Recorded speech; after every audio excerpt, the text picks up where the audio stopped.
ಸೋತ ಶಾಸಕರು ಲೆಟರ್ ಕೊಟ್ಟರೆ ಇನ್ಸ್ಪೆಕ್ಟರ್ಗಳ ಪೋಸ್ಟಿಂಗ್ ಆಗ್ತದೆ. ಸೋತ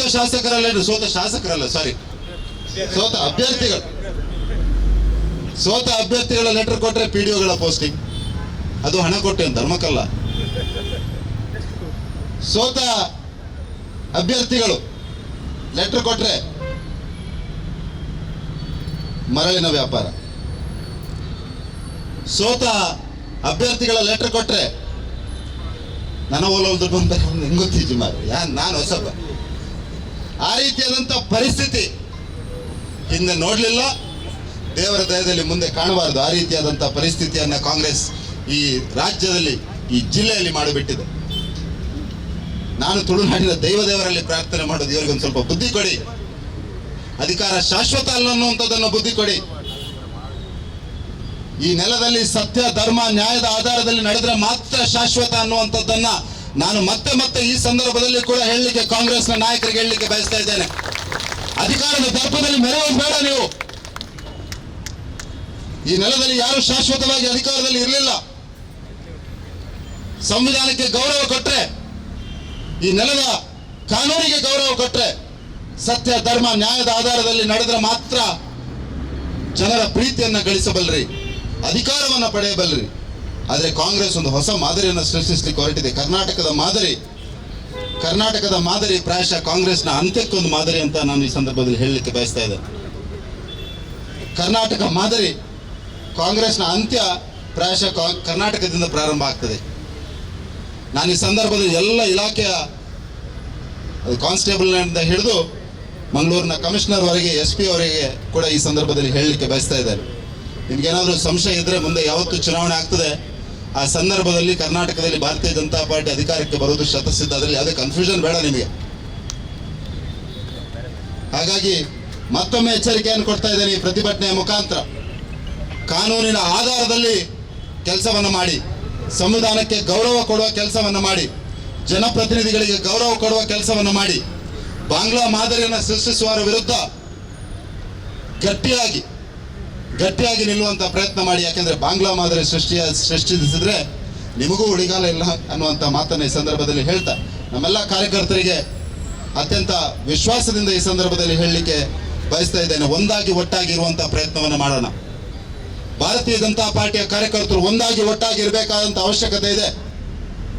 ಇದು ಯಾವುದೋ ಕಳೆದ 1.5 ವರ್ಷದಲ್ಲಿ ಈ ರಾಜ್ಯದಲ್ಲಿ ಕಾಂಗ್ರೆಸ್ ಸರ್ಕಾರ ಬಂದ ನಂತರ ಹೊಸ ರೀತಿಯಲ್ಲಿ ಪ್ರತಿಭಟನೆ ಮಾಡಬೇಕಾದಂತ ಅವಶ್ಯಕತೆ ನಮಗೆ ಬಂದಿದೆ.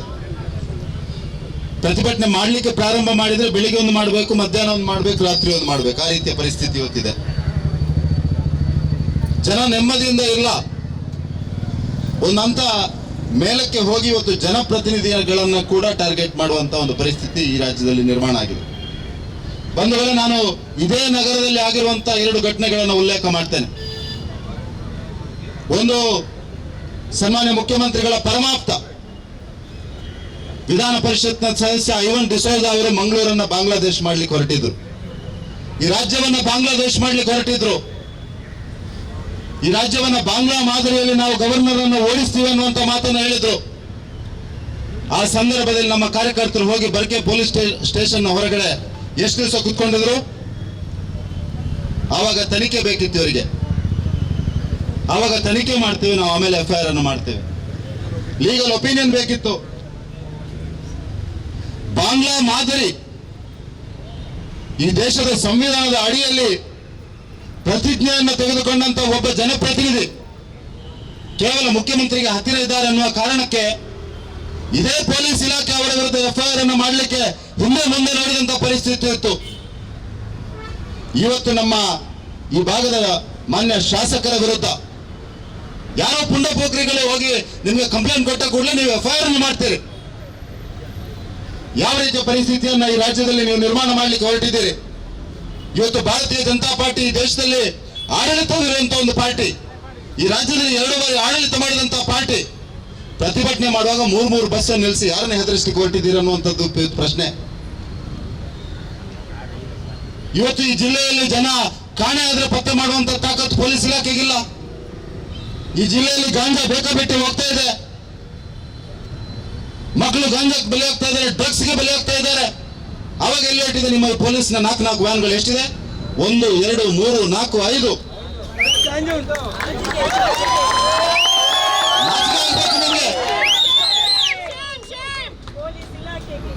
ಏನು ನಾವು ಸಜ್ಜನಿಕೆ ರಾಜಕಾರಣ ಮಾಡ್ತೇವೆ, ನೈತಿಕತೆಯನ್ನು ಇಟ್ಕೊಂಡು ಪ್ರಜಾಪ್ರಭುತ್ವದ ಮೌಲ್ಯದ ಆಧಾರದಲ್ಲಿ ರಾಜಕಾರಣ ಮಾಡ್ತಾ ಇದೆ ಅಂತ ನಾವು ಹೆದರು ಕೂತ್ಕೊಂಡಿದ್ದೀವಿ ಅಂತ ಅನ್ಕೊಂಡಿದ್ದೀರಾ ನೀವು ಪೊಲೀಸ್ನವರು?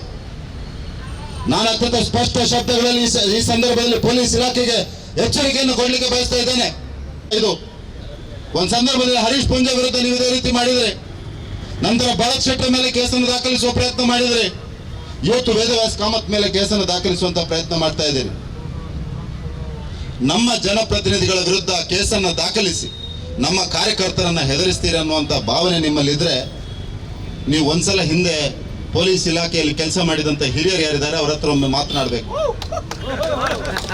ಮೋನಪ್ಪ ಭಂಡಾರಿ ಅವರು ಹೇಳಿದ್ರು, ಭಾರತೀಯ ಜನತಾ ಪಾರ್ಟಿಗೆ ಒಂದು ಶಾಸಕ ಬಿಡಿ, ಒಂದು ಕಾರ್ಪೊರೇಟರ್ ಇದ್ದಂಥ ಸಂದರ್ಭದಲ್ಲಿ ಈ ಪಾರ್ಟಿ ಹೋರಾಟದ ನೆಲೆಯಲ್ಲಿ ಬಂದಂಥ ಪಾರ್ಟಿ ಪ್ರಜಾಪ್ರಭುತ್ವದ ಮೌಲ್ಯಗಳಿಗೆ ನಿಂತ ಪಾರ್ಟಿ, ಈ ಪಾರ್ಟಿ ರಾಷ್ಟ್ರದ ಹಿತಾಸಕ್ತಿಗೆ ನಿಂತ ಪಾರ್ಟಿ, ಈ ಪಾರ್ಟಿ ಬಾಂಗ್ಲಾದೇಶದ ಮಾದರಿ ಮಾಡ್ಲಿಕ್ಕೆ ಹೊರಟಂತ ಪಾರ್ಟಿ ಅಲ್ಲ ಅನ್ನುವಂಥದ್ದನ್ನ ನೀವು ನೆನಪಿನಲ್ಲಿ ಇಟ್ಕೊಳ್ಬೇಕು.